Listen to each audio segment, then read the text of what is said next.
Amen. Quel Dieu merveilleux, plein de compassion, lent à la colère, riche en miséricorde, en bonté. C'est le Dieu que nous servons. Amen. Amen. Merci à l'équipe de louanges, particulièrement à Louise, qui célèbre son anniversaire aujourd'hui. Est-ce qu'on peut lui souhaiter un joyeux anniversaire? Oui.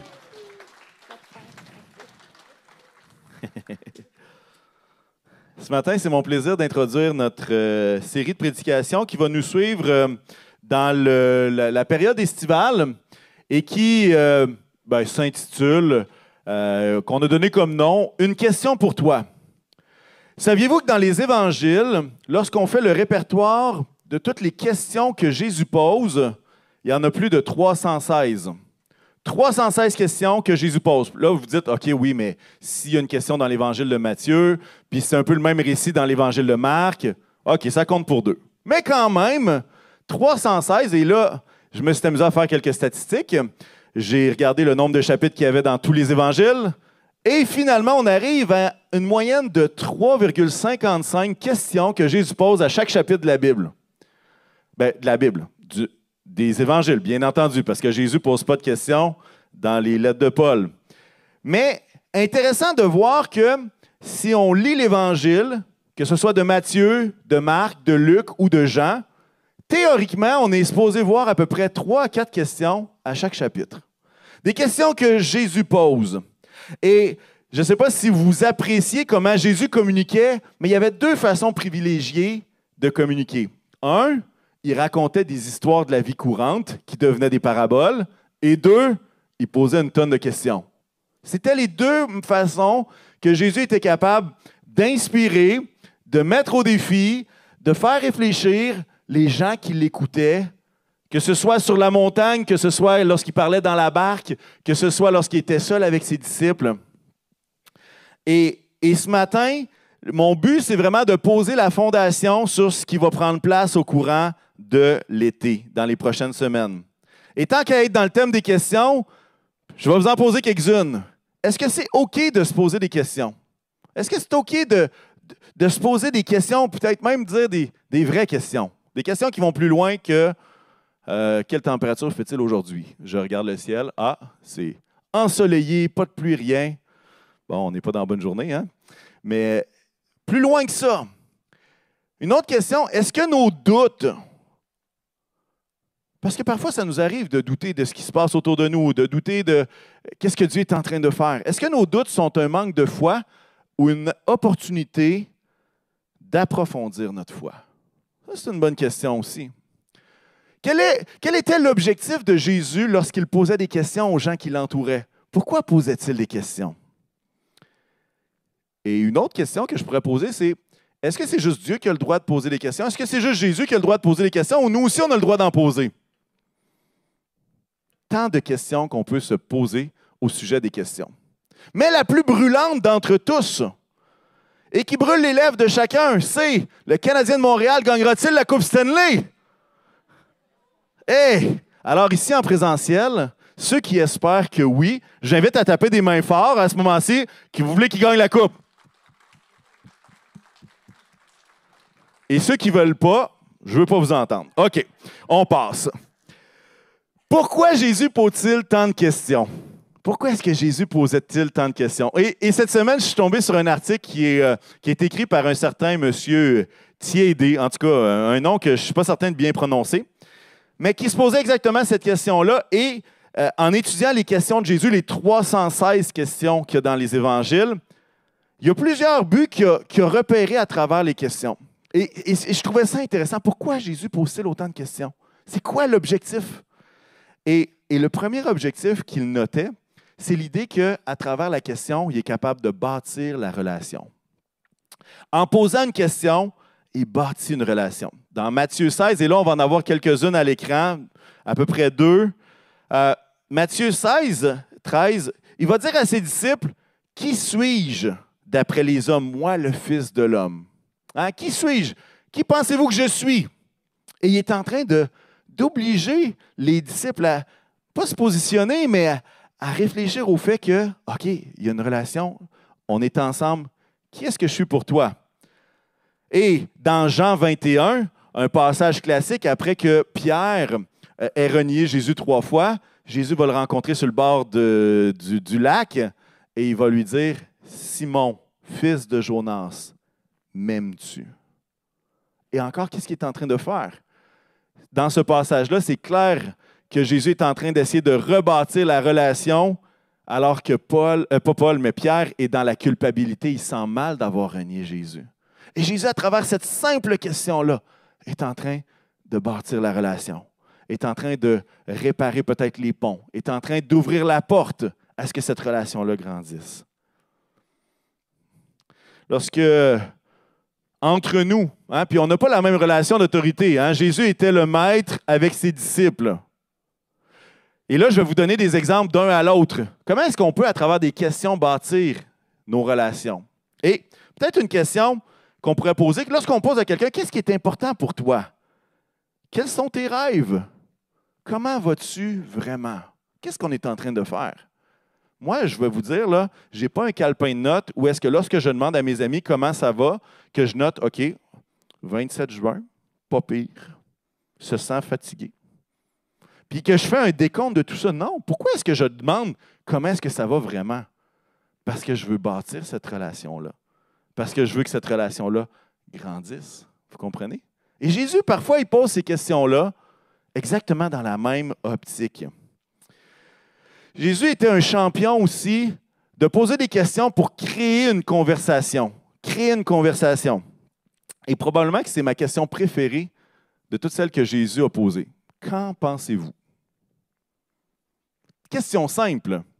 Mais dans quel contexte est-ce que ça a été écrit? Lorsqu'on regarde un peu avant, il va dire, « Hey, si un homme a 100 brebis et qu'il se rend compte qu'il y en a une qui est perdue, ne va-t-il pas aller chercher celle qui est perdue pour la ramener? Qu'en pensez-vous? » Et là, c'est l'idée de, OK, Jésus qui nous fait réfléchir, qui crée une conversation. Et la même chose dans nos relations les uns les autres. Quand on pose cette question-là, qu'en penses-tu, toi? C'est quoi ton expérience à ce sujet-là? Qu'est-ce qui est en train de se passer? Il est en train de se passer que, oui, on bâtit la relation, mais on crée une conversation. Ça va jusqu'ici? On est en train de réfléchir à pourquoi est-ce qu'on devrait se poser des questions et pourquoi Jésus se plaît-il à nous poser autant de questions? Troisième chose que l'auteur mentionnait, il disait que Jésus pose des questions pour augmenter le niveau d'engagement. Niveau d'engagement. Et là, on le voit, vous l'avez sur l'écran, peut-être vous l'avez à la maison également, dans Luc 7. Jésus va créer un engagement dans la conversation. Il va dire, un créancier avait 2 débiteurs. L'un d'eux lui devait 500 pièces d'argent et l'autre 50. Comme il n'avait pas de quoi le rembourser, il leur remit à tous 2 leur dette. Lequel des 2 l'aimera le plus? Et Jésus avait le don de prendre une histoire et faire en sorte qu'on soit engagé avec lui dans ce récit pour être capable de trouver quel est le sens de cette histoire-là. Et parfois, Jésus va poser des questions pour également augmenter l'engagement relationnel.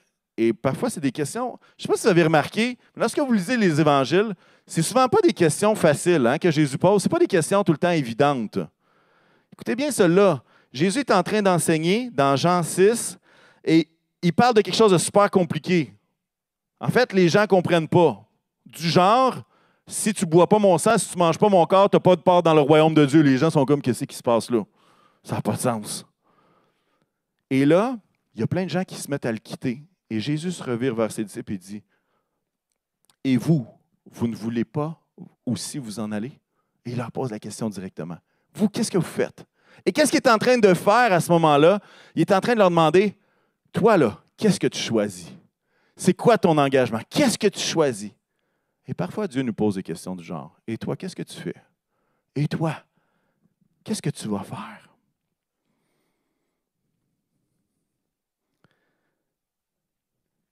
Dans la vie de tous les jours, comment on poserait ça, cette question-là, ou cet engagement-là? Comment on peut faire grandir notre engagement les uns avec les autres? C'est de dire, « Hey, s'il arrivait telle situation dans ma vie, est-ce que tu serais là pour m'aider? » Ça, c'est l'engagement relationnel. L'engagement dans la conversation, ça pourrait être quelque chose, « Hey, j'ai quelque chose à te partager qui est difficile. Est-ce que tu as du temps pour moi? Et là, quand quelqu'un nous dit ça, qu'est-ce que c'est en train de créer? C'est en train de créer, OK, il y a quelque chose d'important qui se passe et je compte sur toi. Et c'est exactement ça que Jésus faisait à quelques occasions. Il montrait aux gens qui étaient importants à travers les questions qu'il posait et il provoquait cet engagement-là les uns, lui avec la personne à qui il s'adressait. Sinon, peut-être qu'un des plus grands objectifs qu'on voit le plus souvent, c'est que Jésus suscite la réflexion et suscite le changement. À travers ces questions, il y a des fois que, je ne sais pas si vous êtes comme moi, vous lisez l'Évangile puis vous dites « Hey, j'aurais pas aimé être dans les shorts du gars qui reçoit cette question-là. » Par exemple, « Pourquoi êtes-vous si craintif, homme de peu de foi? » Là, tu es comme « Oh non, ça ne me tenterait pas d'entendre cette question-là de Jésus à moi. » Il y en a que ça leur tenterait? OK, personne. À la maison, vous êtes les seuls. Mais lorsqu'il va poser cette question-là, et c'est là l'idée de réfléchir un peu plus loin, si Jésus me dit « Pourquoi es-tu si craintif, homme de peu de foi? » Bien, tu es obligé de réfléchir à dire « Pourquoi est-ce que j'ai autant peur que ça? Pourquoi est-ce que c'est si difficile? Pourquoi est-ce que j'ai de la misère à mettre de l'avant la foi, mais que ma réaction naturelle, c'est juste la peur? » Et ça nous pousse à réfléchir, ça nous pousse à changer. Hein, Matthieu 16, « Que servira-t-il à un homme de gagner le monde entier s'il perd son âme? Ou que pourra donner un homme en échange de son âme? » Encore une fois, la question est dans la réponse, mais elle suscite la réflexion, elle suscite le changement. Au niveau relationnel, ça pourrait être « Hey, pourquoi est-ce que tu as fait ça? Ou pourquoi est-ce que tu penses que j'ai fait telle chose? C'est quoi tes motivations? C'est quoi mes motivations selon toi? » Et là, encore une fois, ça suscite la réflexion, ça suscite de se mettre dans les bottines de quelqu'un d'autre. Pourquoi Jésus pose-t-il autant de questions? Il permet aussi aux gens, et là par la bande à chacun d'entre nous, de s'approprier leurs propres conclusions. Moi, ce que je trouve intéressant que lorsque Jésus enseigne, c'est que oui, il va faire des déclarations, mais il va souvent laisser à la personne le soin de faire sa conclusion. Il va le laisser réfléchir. Il ne dira pas « Toi, ta vie, il faut que tu fasses ça, ça, ça, ça, puis ça. C'est comme ça. Point. » On ne voit pas Jésus faire ça. Mais on voit « Ah, toi, suis-moi. Qu'est-ce qui te servirait de gagner le monde entier si tu perdais ton âme? » Et c'est la personne qui est obligée de réfléchir et de dire « OK, qu'est-ce qui est le plus important? » Ah oui, le plus important, c'est d'être proche de Dieu. Le plus important, c'est le royaume de Dieu. Comment est-ce que je peux aligner ma vie avec ça?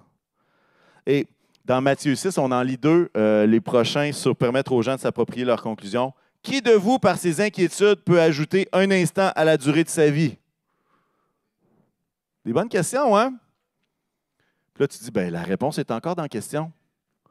Qui de vous, par ses inquiétudes, peut ajouter un instant à la durée de sa vie? Fait que là, tu fais comme, OK, ben moi, je ne suis pas là-dedans. Je ne suis pas capable d'ajouter un instant de ma vie à travers mes inquiétudes. Mais ça fait quoi? Ça fait dire, OK, comment est-ce que je peux faire pour ne pas m'inquiéter? Et ça permet à chacun d'entre nous d'être capable de laisser le Saint-Esprit nous parler spécifiquement. Laissez le Saint-Esprit nous parler. Lorsqu'il fut arrivé à la maison, Matthieu 9, 28, les aveugles s'approchèrent de lui et Jésus leur dit, « Croyez-vous que je puisse faire cela? » Il leur demande, « Est-ce que tu crois que je suis capable de te guérir? » Et pourtant, Jésus savait qu'il allait le faire. Mais il ouvre la porte.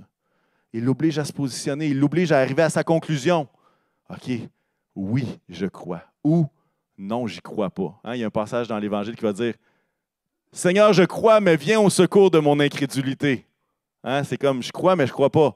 Mais Seigneur, aide-moi à croire plus parce que je ne crois pas tant que ça. Mais ça vient où? Ça vient encore de Jésus qui laisse la porte ouverte. Et à quelque part, Jésus pose des questions et souvent il pose des questions difficiles. Il n'a pas peur des questions difficiles. Il n'a pas peur des questions existentielles. Il n'a pas peur. Pourquoi? Parce qu'il sait qu'alors qu'on se pose des questions, alors qu'il en a posé lui-même, il est en train de construire la relation. Il est en train de construire cette relation-là avec lui. Et pour moi, les personnes avec qui c'est le plus facile de développer des relations, vous savez, c'est qui? C'est les personnes qui posent des questions et qui posent des bonnes questions. Pourquoi? Parce qu'on est capable de découvrir qui ils sont et on est capable de dévoiler qui nous sommes et on est capable de grandir dans cette connaissance-là de nos différences, de notre arrière-plan qui est complètement différent. Et ça fait en sorte que cette relation-là grandit. Et c'est pour ça qu'à travers l'été, on veut répondre à certaines questions. On veut susciter l'idée de réfléchir à des questions. Et à quelque part, comme je vous disais tout à l'heure, Jésus, à travers les questions qu'il pose, est rarement dogmatique. Et rarement, voici, c'est carré, c'est comme ça. C'est tout. Mais il va laisser la place. Pourquoi? Pour que la relation se bâtisse. Pourquoi? Parce que la relation se bâtit comment? À travers un échange de questions et de réponses, et de sous-questions et de réponses. Et ça grandit comme ça. Je ne sais pas si vous avez l'habitude de poser des questions à Dieu. Je ne sais pas si vous avez l'habitude de vous poser vous-même des questions par rapport à votre foi. Puis en fait, la question que je posais un peu plus tôt, c'est est-ce que c'est OK de se poser des questions? Est-ce que c'est correct? Est-ce que c'est sain de se poser nous-mêmes des questions? Parce que des fois, on a l'impression que lorsque je me questionne, lorsque je mets en question des choses, c'est comme si j'étais plus dans la foi. Ça vous est déjà arrivé, ça? Vous avez une question tough. Pourquoi est-ce que ça se passe? Pourquoi est-ce que Dieu n'a pas fait telle affaire? Puis là, on a l'impression que si on se pose cette question-là, on n'est plus dans la foi, fait qu'on est dans un endroit dangereux. Comme si il y avait un verset dans la Bible qui disait « Ne te pose pas de questions, crois seulement ». Mais ce passage-là n'est pas écrit nulle part. Le passage qui est écrit, c'est « Ne crains pas, crois seulement ». Ne crains pas, ne sois pas dans la crainte, mais crois seulement. Et alors qu'on n'est pas dans cette crainte-là, on est capable de poser des questions. Pourquoi? Parce qu'on sait que notre Papa qui est dans le ciel, il est bon. Pas qu'il va nous donner toutes les réponses aussi détaillées, mais il est capable de nous répondre comme il l'a fait aux disciples et aux gens qui étaient autour de lui. Et c'est un peu l'image, lorsqu'on a des questions qui sont plus difficiles, parce qu'on vit toutes sortes de choses, hein, et la vie, je ne sais pas pour vous, la vie n'est pas toujours facile. La vie n'est pas toujours évidente. La vie n'est pas toujours point A au point B, au point C, au point D, au point E, qui est le point éternité. Non! Souvent, on a l'impression de passer du point A au point X, après ça, on revient au B, puis après ça, on se rend compte qu'il y a un C' à quelque part qu'on ne connaissait pas l'existence, puis c'est là que Dieu nous fait passer. Et ce n'est pas toujours facile. Et ça suscite des questions. Ça suscite des questions, mais moi, l'image que j'avais cette semaine alors que je préparais le message, c'est que si on est toujours en train de dire « Ne te pose pas de questions, crois seulement », ce qu'on est en train de faire, c'est l'homme ou la femme qui prend son balai et qui prend la poussière et qui se met à balayer. Hein. Vous voyez comment je suis un professionnel. Avec un micro dans les mains, je suis excellent pour balayer. Et qui lève le tapis. Il dit « Ça s'en va là ». Et il arrive un autre événement et « Oh, on va balayer ça en dessous du tapis. » On met ça en dessous. Et on recommence encore une fois. Et encore une fois. Vous savez, j'ai une grande découverte pour vous. Lorsqu'on met la poussière en dessous du tapis, elle ne sort pas de la maison. Elle reste en dedans. Il suffit juste que quelqu'un touche au tapis, puis il y en a partout. Il y en a qui ont déjà essayé ça quelques fois. Peut-être que mes enfants sont bons là-dedans, d'essayer de ranger leur chambre et puis de mettre les choses dans le garde-robe en pensant que ça va disparaître tout d'un coup puis que tout va être rangé par magie.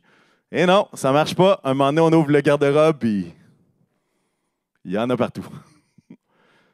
Et l'idée, c'est de dire, est-ce que c'est OK de se poser des questions? Moi, j'aimerais vous dire oui. Et je vais vous donner un exemple. Je vais vous donner un exemple bien concret d'il y a de ça plusieurs années.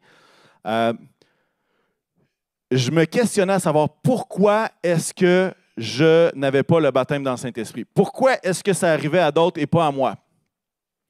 Et qu'est-ce qui s'est passé? C'est que je me suis mis à poser pas mal de questions. Je me suis posé des questions à savoir, OK, est-ce que ça a de l'allure, ça, ou est-ce que ça n'a pas d'allure? Est-ce que c'est juste des émotions? Est-ce que c'est juste pas des émotions? Et puis, je me rappelle que je posais des questions, oui, à Dieu, mais je posais des questions aussi aux gens autour de moi. Comment ça s'est passé? Qu'est-ce qui est arrivé? Ben, tu fais-tu juste répéter après quelqu'un? Est-ce que si? Est-ce que ça? Là, vous dites, hey, c'est quoi ces questions-là? Un pasteur pentecôtiste qui se pose ces questions-là? Oui, ça arrive. Mais je posais des questions à Dieu, puis je posais des questions aux gens autour de moi. Puis est-ce qu'il y a quelqu'un qui a été capable de me dire toutes les réponses? Non. Mais j'étais engagé dans un processus où est-ce que je voulais comprendre. Où est-ce que je ne voulais pas juste mettre ça en dessous du tapis. Je voulais être certain d'être capable de comprendre qu'est-ce qui se passait. Pourquoi c'était important? Pourquoi est-ce que je devrais le rechercher? Pourquoi est-ce que je devrais prier pour ça? Vous dites, hey, ça fait des questions à répondre, ça. En tout cas, peut-être que je me pose plus de questions que d'autres, mais pour moi, c'était très concret. J'ouvrais la parole, j'essayais de trouver qu'est-ce qu'il y avait là-dedans. Et puis, à quelque part, le processus a duré plus qu'une semaine. Il a duré 1 mois, 2 mois, 3 mois, 6 mois. Puis franchement, je ne me rappelle pas combien de temps que ça a pris officiellement. Mais j'étais en cheminement et j'étais capable de poser des questions. Et vous savez quoi? Un jour, c'est arrivé. Puis Dieu a orchestré les choses d'une façon merveilleuse. Ou est-ce que ça n'a pas été quand il y a quelqu'un qui venait des États-Unis, qui est venu me poser la main sur moi, puis là, parce qu'il y avait l'onction des États-Unis, c'est arrivé? Pas en tout. J'étais au carrefour en train de louer le Seigneur dans un temps de louange, puis c'est arrivé là. Qu'est-ce que tu veux? Bon, c'est comme ça. Je me suis mis à parler en d'autres langues, puis j'ai senti que c'était pas juste parler en langue. Il y avait des choses qui se passaient qui ne se passaient pas avant. Et il y a eu vraiment une différence. Mais à quelque part, si j'avais mis cette question-là en dessous du tapis, il y a bien des choses que je n'aurais pas découvertes et que j'aurais juste pas su. Est-ce que ça a fortifié ma relation avec le Seigneur? Oui. Peut-être vous dites, oui, mais c'est dangereux de faire ça, parce que si tu ne trouves pas la réponse, tu vas perdre la foi. Moi, j'aimerais vous dire qu'il y a beaucoup plus d'opportunités à approfondir sa foi que de la perdre. Toutefois, c'est important de se poser des questions d'une façon saine et non d'une façon malsaine, et on va le voir dans quelques instants. J'aimerais qu'on puisse réfléchir au rôle du Saint-Esprit alors qu'on se pose des questions. 2 passages qui me viennent en tête. Dans Jean 14, 25 et 26, dans la version second 21, ça va dire « Je vous dis cela pendant que je suis encore avec vous. » Ça, c'est Jésus qui parle. « Mais le défenseur, l'Esprit Saint que le Père enverra en mon nom, vous enseignera toutes choses et vous rappellera tout ce que je vous ai dit. » C'est sa job. C'est sa job de nous enseigner toutes choses. C'est ce qui est. Il a été créé pour faire ça. Il a été créé pour nous rappeler les choses que Jésus a dites. Il a été créé, pourquoi? Afin qu'on puisse recevoir de sa part l'enseignement. Moi, je ne veux pas limiter l'œuvre du Saint-Esprit, je veux poser des questions. Jean 16, 13, même chose, dans la même continuité. Il va dire, quand le défenseur sera venu, l'Esprit de la vérité, il parle du Saint-Esprit, il vous conduira dans toute la vérité, car il ne parlera pas de lui-même, mais il dira tout ce qu'il aura entendu et vous annoncera les choses à venir. Amen. On a l'Esprit avec nous. On a l'Esprit qui nous parle. On a l'Esprit qui nous conduit vers les bonnes personnes pour poser les bonnes questions. Et ça, c'est une grâce. C'est ce qu'on appelle l'Église. C'est ce qu'on appelle un petit groupe.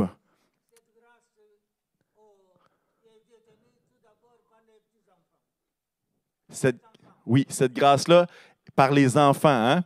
Avec un cœur d'enfant qui comprennent les choses du royaume. Se poser des questions.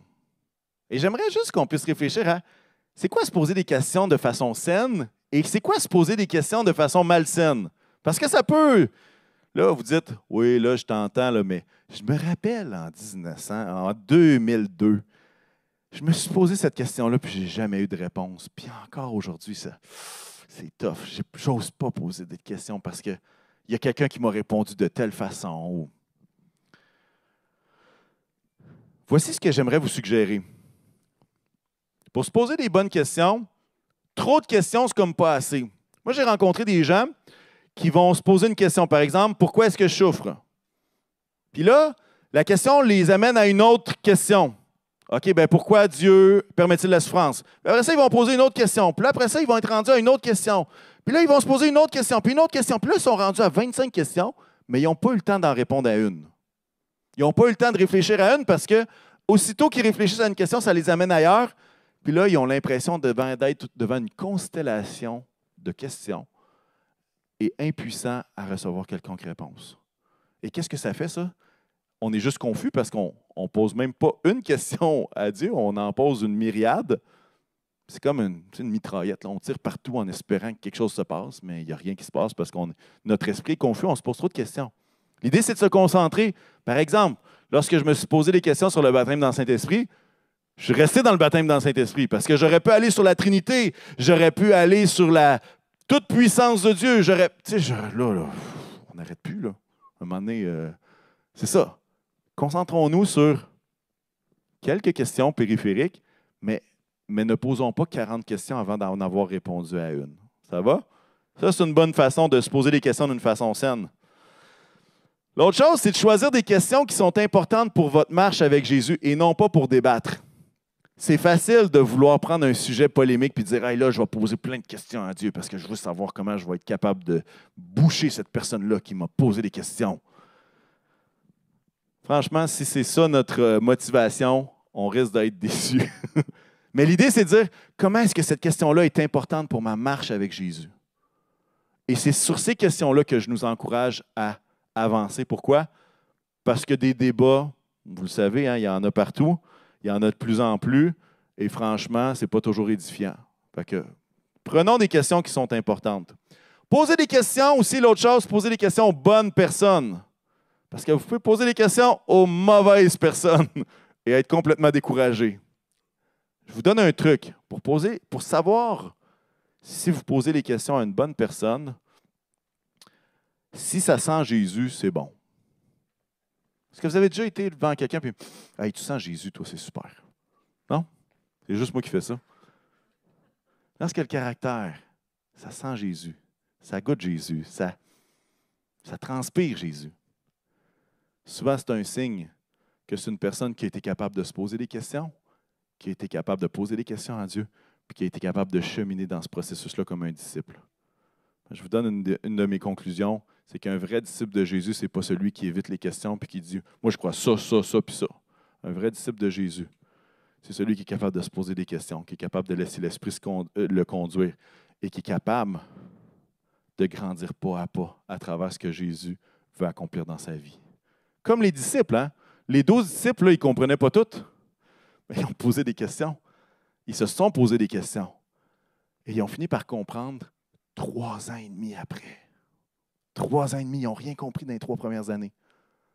Ça a pris que le Saint-Esprit soit là pour qu'ils commencent. Oh, ils ont compris. Fait qu'il y a des fois que ça se peut que nos questions ne soient pas répondues immédiatement tout le temps. On continue rapidement pour comment poser des questions de façon saine et non de façon malsaine. Il y a l'idée de se poser des questions avec la prière. Ça, c'est bon. Ça, c'est une bonne chose. Avec la prière. Juste se poser des questions, puis que ce soit notre chair qui fasse juste réfléchir, je vais vous le dire, c'est pas super. Mais lorsqu'on implique Dieu à travers la prière, là, il y a d'autres choses qui peuvent se passer. Être à l'écoute de Dieu quand il répond. Soit qu'il répond, hein, là, vous avez remarqué ça, hein, Jésus répond souvent avec une autre question. Ça, c'est important d'être à l'écoute. Laissez Dieu être à l'œuvre dans le processus. Et j'aimerais vous encourager pour se poser des bonnes questions, c'est de questionner vos doutes. Des fois, on veut questionner nos certitudes, puis on met de côté nos doutes. J'aimerais vous dire, questionnez vos doutes et restez fondés sur le solide de la parole, ce qui est inébranlable. Amen? Amen. Notre façon de se poser des questions de façon saine, c'est d'être ouvert à obtenir une réponse différente que celle qu'on espérait. Vous dites,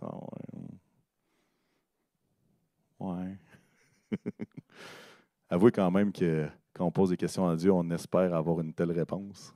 C'est juste moi ou... Est-ce qu'il y en a qui veulent m'encourager, là, qui me trouvent que je fais pitié en étant le seul gars qui espère recevoir la réponse que je veux recevoir? OK, bon, il y a des gens ici, là, vous êtes réveillés, c'est bon. Aïe, aïe, aïe. Dernière chose pour se poser des questions saines et non de façon malsaine, c'est d'ouvrir la Bible pour obtenir des réponses. Ça, je l'ai mis en dernier, c'est pas parce que c'est la moins importante. Je voulais appuyer là-dessus. On a besoin de Dieu, on a besoin de la parole de Dieu pour avancer à travers nos questionnements. Alors, ce qui se passe, c'est qu'on a la Bible avec nous. On a le Saint-Esprit. On a Jésus qui a posé plein de questions. On a une manière saine de se poser des questions. Puis on a besoin d'aide pour se faire une idée en dehors de notre paradigme. Vous savez, c'est quoi un paradigme? C'est comme une façon de penser qu'on a naturellement. Et c'est pour ça qu'on a besoin du Saint-Esprit, puis on a besoin des autres. Pour sortir de juste notre conception de quelle devrait être la réponse que Dieu me donne aujourd'hui, on a besoin de l'aide des autres. Et j'ai lu une étude de Barna. Je ne sais pas si vous connaissez Barna. C'est une grande institution aux États-Unis qui font des sondages par rapport aux chrétiens évangéliques, aux chrétiens en général aux États-Unis. Ils font plusieurs études et il y en a une qui s'intitulait Renegotiating Faith, renégocier la foi. Et ça parlait des jeunes adultes dans l'Église. Et là, les jeunes adultes, ouvrez vos oreilles. Et ceux qui ne sont pas jeunes adultes, ouvrez les deux oreilles, OK?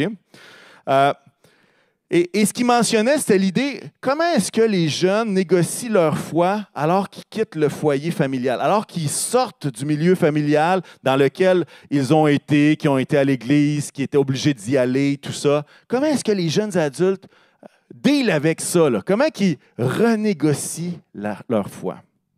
Et c'était vraiment intéressant. Et quelques points intéressants. Il mentionnait que c'était important de laisser les jeunes poser des questions sans recevoir des réponses dogmatiques noires ou blanches. Hey, c'est facile, hein? Un jeune te pose la question, « Hey, je vais te sortir les 6 passages bibliques. Bing, bang, bong, let's go. Il faut que tu crois ça, ça, ça. Amen, alléluia. T'as-tu compris? On recommence demain. » Non. Pire chose à faire. Pire chose à faire. Pourquoi? Parce qu'eux aussi ont besoin de laisser le Saint-Esprit les convaincre et non pas juste avoir la réponse officielle de l'Église ou de l'autorité parentale. Et ce qu'il disait, c'est que le processus d'identité et de différenciation, le processus d'identité et de différenciation du jeune adulte, ce qu'il remarque dans les études, c'est qu'il a été repoussé de quelques années. Ça veut dire qu'avec les études universitaires, le moment où est-ce qu'une autre génération avait ce processus d'identité de différenciation-là était peut-être autour de 18-19 ans. Maintenant, il a été repoussé de 3-4 ans. Pourquoi? À cause que les jeunes restent plus longtemps à la maison, l'université, tout ça. Ça a été décalé, puis ça, c'est les résultats de l'étude. Je n'ai pas à m'ostiner là-dessus, puis je n'ai pas à le défendre ou pas. Mais c'est juste que ce processus-là fait en sorte que le jeune adulte a besoin de laisser mijoter ces questions-là et non pas d'obtenir une réponse automatique. Il a besoin de laisser mijoter. Pour se faire une idée, oui, il va vous poser des questions, puis oui, on peut répondre certaines convictions, mais toujours avec ouverture. Maintenant, pour un jeune adulte, et là, c'est une statistique intéressante, et c'est là que les deux oreilles, l'antenne, puis tout devrait allumer, là.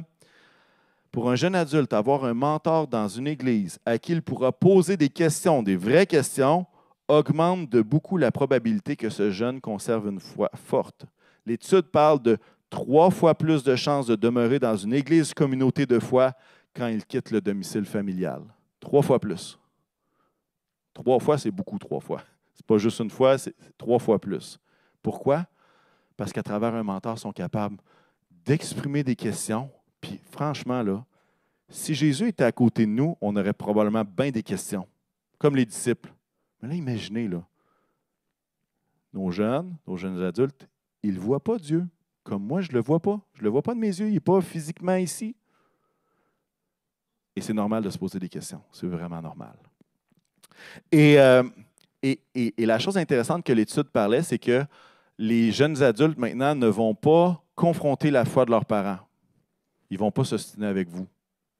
Ils ne vont pas s'ostiner avec vous une seconde. Vous savez pourquoi? Ce qu'ils vont faire, ils vont utiliser les changements de vie pour ne pas choquer les parents, mais ils vont quitter de cette façon-là. Ils vont se trouver un appartement, puis « Ah, ben là, je n'ai pas le temps d'aller à l'église, maman. Je n'ai pas le temps d'y aller. Ah, ben regarde, là, je suis dans le jus. » Puis c'est une façon détournée et qui est en train d'exprimer « Ta foi n'est pas la mienne. » Mais je ne te confronterai pas parce que je sais que ça va te blesser, je sais que ça va faire ci, puis je veux rien savoir de ça. Fait que peut-être que vous vous dites, « Hey, mon jeune, il est super bon, il est super beau, il vient à l'église, hey, tout est parfait. » Mais j'aimerais nous suggérer que l'ouverture à répondre à des questions tough, c'est essentiel. Et si vous avez l'opportunité et je sais que Simplice entend ça, puis il y a plein de choses qui viennent en tête, mais si on a l'opportunité d'être capable d'ouvrir nos esprits à des questions puis là, je parle de jeunes adultes, mais je pourrais parler de toutes les générations, Parce que toutes les générations ont des questions concernant Dieu, du plus jeune au plus vieux. Les pourquoi, il y en a infiniment.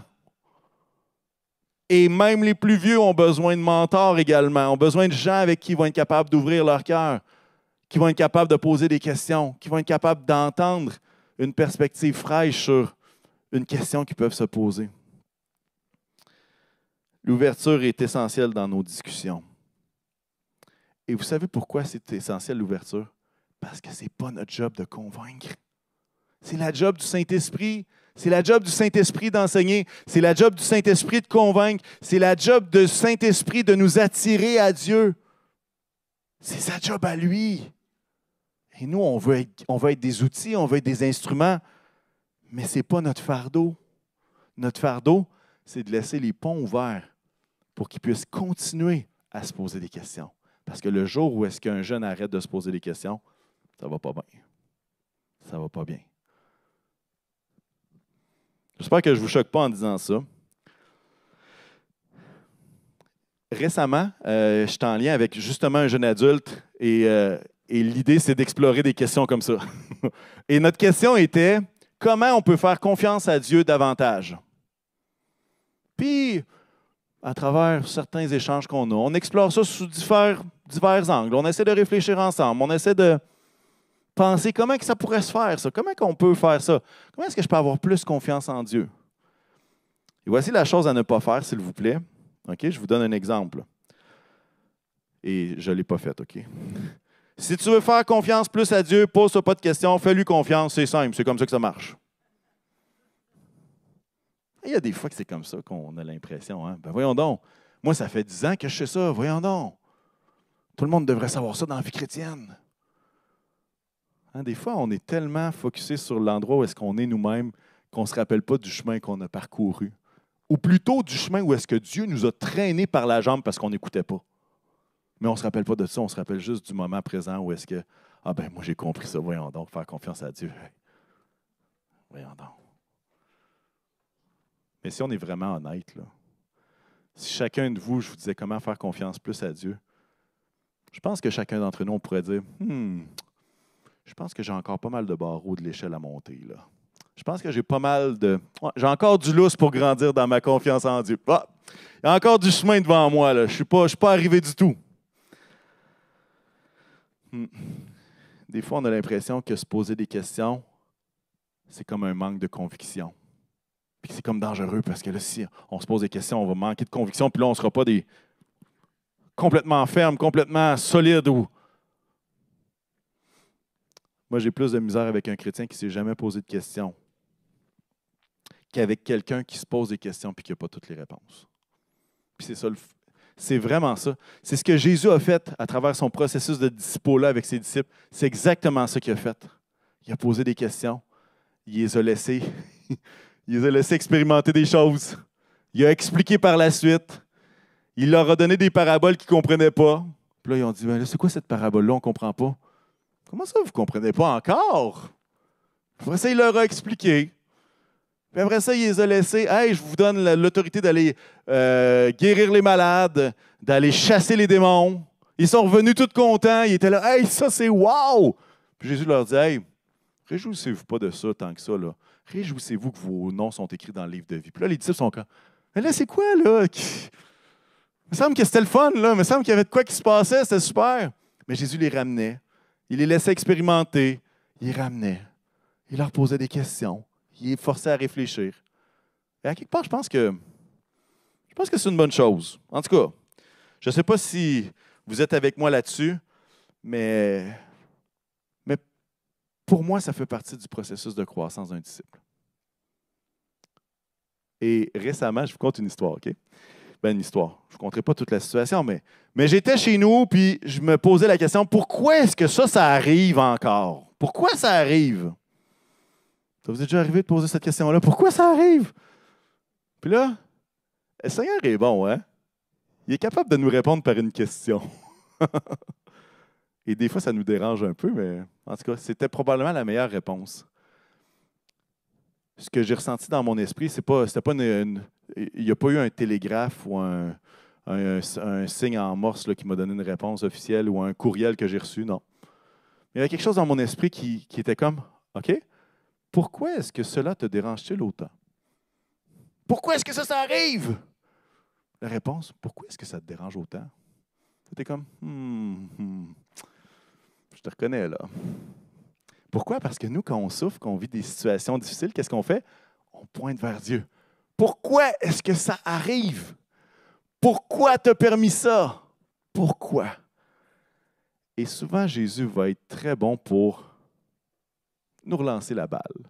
Un peu comme Job. Hein?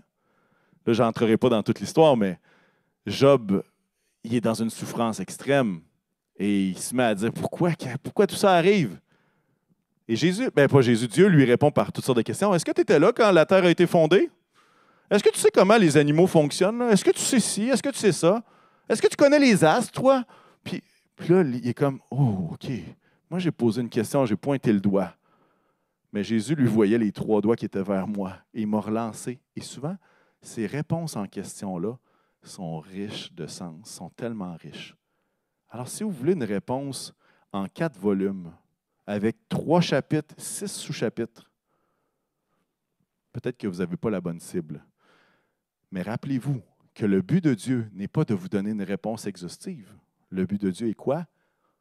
Bâtir la relation. Bâtir la relation. Continuer le processus de disciple-là. Alors que les musiciens vont s'approcher, je vous raconte une fois que Jésus a fait ça, dans Marc 8. Marc 8, les disciples posent une question à Jésus. Ses disciples lui répondirent, « Comment pourrait-on leur donner assez de pain à manger ici, dans un endroit désert? » Il y a 4 000, 5 000 personnes en face d'eux. Comment est-ce qu'on va pouvoir nourrir tout ce monde-là, ça? Et voici comment Jésus répond. Combien avez-vous de pain?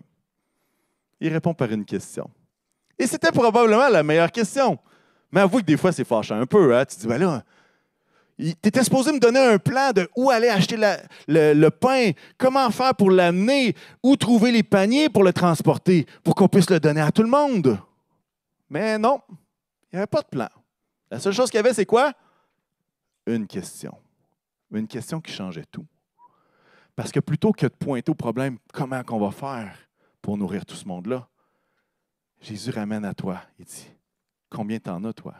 Combien en avez-vous? Et ça, c'est la beauté. C'est la beauté de Jésus. Et à quelque part, si on est en mesure de vouloir se poser des questions, soyons prêts parfois à recevoir d'autres questions. Et des bonnes questions. Des bonnes questions. Je termine avec un texte dans Jean 10 qui parle du bon berger. Hein, c'était le thème des enfants ce matin à leur Zoom, le bon berger. Dans Jean 10, verset 3, ça va dire « Le gardien lui ouvre la porte. » Et ça, c'est l'image du gardien qui est du bon berger, qui est Dieu. Et les brebis, qui est finalement une image de son peuple, une parabole. Le gardien lui ouvre et les brebis écoutent sa voix. Il appelle par leur nom les brebis qui lui appartiennent et il les conduit dehors. Lorsqu'il les a toutes faites sortir, il marche devant elles et les brebis le suivent parce qu'elles connaissent sa voix. Wow! Non seulement on peut connaître la voix de Dieu, mais non seulement ça, il nous conduit. Il nous connaît par notre nom. Il sait de quoi on a été tissé. Il connaît nos, en anglais on dit nos struggles, nos difficultés, nos zones qui sont plus sensibles. Il les connaît. Comme un bon berger connaît la brebis dont la patte arrière droite est plus fragile. Il le connaît. Il marche devant elle. Il marche devant nous. Et ça, c'est une bénédiction. Et c'est à cause de ça qu'on est capable de poser des questions à Dieu. C'est à cause de ça qu'on est capable de s'approcher avec confiance avec nos questions difficiles, avec nos moments où est-ce qu'on ne comprend pas tout. Et dire, Seigneur, je vais être ouvert. Mais Seigneur, je veux te poser cette question-là. Je discutais avec une équipe géniale il y a de ça quelques temps et dans notre meeting, on avait la réflexion suivante. Si on pose des bonnes questions, on peut obtenir des bonnes réponses. Posons des bonnes questions. Posons des bonnes questions. J'ai un défi pour chacun qui est ici dans la salle et ceux qui nous regardent à la maison. Si vous avez des questions concernant votre croissance spirituelle, une question qui pourrait vous permettre de comprendre, qui pourrait vous permettre de grandir, je vais vous encourager à la poser. Et qui sait, peut-être qu'un prédicateur se sentira inspiré par votre question et pourra y répondre pendant l'été. Je ne suis pas en train de dire qu'on va répondre à toutes les questions, mais à quelque part, s'il y a une question qui est là, je pense que ça serait super pertinent qu'on puisse l'avoir et à quelque part, on va essayer de l'aborder dans la mesure du possible, évidemment. Alors, vous pouvez me l'envoyer par courriel, vous pouvez me l'envoyer, vous pouvez l'envoyer sur le Messenger du Carrefour, vous pouvez me l'envoyer dans les commentaires, vous pouvez venir me voir pour ceux qui sont ici après la réunion. Mais je pense qu'on est dû pour se poser des bonnes questions. Alors, Seigneur, aide-nous à poser des bonnes questions. Aide-nous à poser des questions de façon saine dans nos vies, à travers nos questionnements, à travers nos souffrances, à travers ce qu'on peut vivre. Seigneur, aide-nous à questionner nos doutes et non pas à questionner juste nos certitudes. Seigneur, aide-nous à questionner nos doutes. Merci, Seigneur. Aide-nous à être également, Seigneur, des mentors pour d'autres qui se posent des questions. Et aide-nous, Seigneur, à être assez courageux pour partager les questions qu'on peut avoir avec les bonnes personnes. Dans le nom de Jésus, je le demande, Seigneur. Et Jésus, nous voulons être ouverts parce que nous savons que ton esprit parle encore aujourd'hui. Nous savons que ton esprit veut nous conduire, veut nous parler, veut nous répondre, pas toujours de la manière dont nous, on aimerait. Mais Seigneur, tu nous parles à travers ta sagesse qui est infinie. Et ta sagesse, c'est la sagesse qui a créé le monde, qui a créé l'univers, qui a fait en sorte que les saisons se succèdent l'une après l'autre et que tout ça peut vivre en harmonie. Et Jésus, on se fie sur ta sagesse pour nous répondre les bonnes choses et pour nous donner les bonnes questions. Seigneur, aide-nous, Jésus. Et à travers cette saison estivale, Seigneur, qu'on puisse continuer de réfléchir. Parce qu'on sait que lorsqu'on réfléchit à toi, lorsqu'on se pose des questions sur toi, c'est une opportunité pour toi de bâtir la relation avec nous. Et Seigneur, c'est ce que nous désirons. Comme disciples de Jésus-Christ, nous désirons bâtir cette relation-là, pierre sur pierre, pas à pas, mois après mois, année après année, nous voulons être plus près de toi. Jésus, que ton nom soit béni, Seigneur, que ton règne vienne, que ta volonté soit faite, Seigneur, dans nos vies. Et Jésus, on te donne la gloire parce qu'à toi, elle appartient. Merci pour ton Saint-Esprit que tu nous as envoyé afin de nous enseigner, de nous guider, de nous conduire, de nous défendre, de nous consoler. Merci pour cette grâce, Jésus. Et tous ceux qui sont en accord disent un grand Amen. Amen.